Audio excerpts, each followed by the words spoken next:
Faire face à une blessure est presque un passage obligatoire dans la vie d'un sportif. Handicapante pour un amateur, elle devient encore plus problématique pour un professionnel ou un jeune en devenir. C'est ce que vit actuellement Guillaume Piazzoli.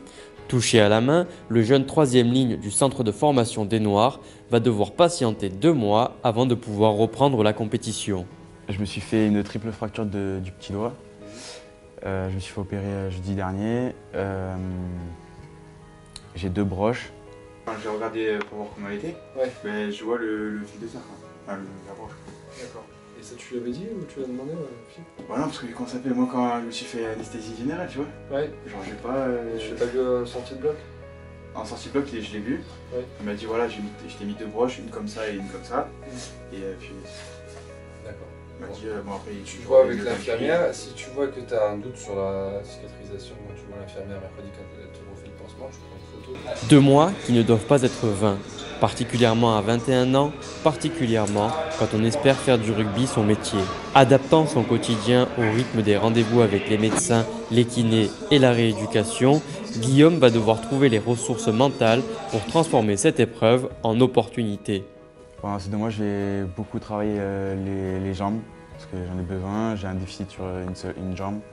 Du coup, je vais beaucoup travailler dessus. Mentalement, de toute façon, c'est le risque du métier. Hein. Quand tu choisis d'être rugbyman, tu es obligé de passer par les blessures et t'en verras d'autres. Et tu dis que c'en est une de plus ou une de moins. Enfin, voilà, quoi. Il faut toujours dans la tête que tu sois opérationnel et toujours travailler. Pansement, t'en avais fait en plus de ça? Ouais, j'ai une reste de pansement et toi, mon frère c'est une... Non, vraiment la broche d'en bas là. Voilà. Profiter de ces 8 semaines pour travailler ses faiblesses, muscler son bas du corps, adapter des exercices pour le haut, forger son mental, devenir un joueur plus complet. Éloigné du groupe, Piazzo va passer la plupart de son temps avec Andri, le préparateur physique. Un préparateur qui, durant cette période, devient à la fois un bourreau et une planche de salut pour le joueur.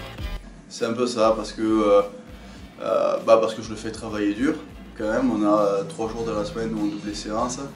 En cours de foie, on a 3 séances de dessus sur le bas, on a 3 séances de gainage, on a beaucoup de cervical. Faire en sorte que quand tu reviennes, tu sois vraiment bien. Donc du coup, il sait qu'il va devoir travailler dur.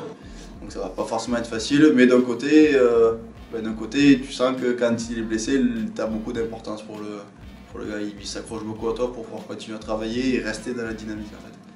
Après 2 semaines cantonnées en salle de musculation, Guillaume a pu recommencer la course sans risque d'aggraver sa blessure au doigt. Déjà une petite victoire, un premier coup de boost, d'autant plus que le travail entrepris depuis 1 mois avec Andri commence également à porter ses fruits. Alors ça c'était l'intersaison. D'accord. Donc ça c'est ton premier sprint, ton deuxième sprint quand je t'ai pas essayé de récup. Ça c'était ton temps, ton meilleur temps dans la test. Et donc une 75, t'as encore raté le 60e. Sachant que tu as la fatigue accumulée sur ta dernière série. Ouais. Donc oui, ce que tu ressens c'est bien. Ça évolue quoi. Ça va de plus en plus vite. Donc c'est bon, ouais, c'est cool. Ça va. Continue à taffer comme ça et il n'y a pas de souci. Progressivement, avec détermination et sérieux, Guillaume Piazzoli prépare donc son retour avec les espoirs. Un retour qu'il espère effectuer pour les phases finales du championnat. Avec la bonne humeur et le sourire qui le caractérise, Piazzo est donc en train de tirer le maximum de sa blessure. Ouais, voilà, moi j'ai toujours le moral, donc si vous ne me voyez pas avec le sourire, c'est que j'ai très mal.